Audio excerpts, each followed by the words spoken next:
దోశకి ఇది కూర, ఈ కూర వేసి ఇది చట్నీ, కొంచెం ఎక్కువ కాదు, కొద్దిగా జస్ట్ ఇలా. రెండిటికి మధ్యలో పల్లి చట్నీ వేసాడు. పల్లి చట్నీ అయితే మన దగ్గర కామన్ కదా అని చెప్పి నేను చేయలేదన్నమాట. నాకు పెద్ద టేస్ట్ కూడా ఏం అనిపించలేదు. ఈ రెండు మాత్రం సూపర్ అండి. ఈ విధంగా మీరు చేసుకొని ఒకసారి ట్రై చేయండి. గద్వాల్ స్టైల్లో బ్రేక్ఫాస్ట్, పొద్దున టిఫిన్ అనమాట దోశ. చాలా టేస్టీగా ఉంది. దీంట్లో మనం కావాలంటే ఉత్త పుట్నాలతో చేసుకోవచ్చు, పల్లీలతో వేసుకోవచ్చు, ఎలా కావాలంటే అలా చేసుకోవచ్చు.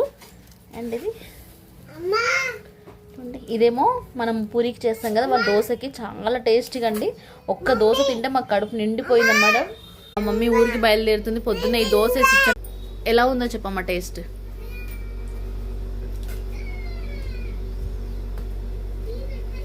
బాగుంది, సూపర్ ఉంది.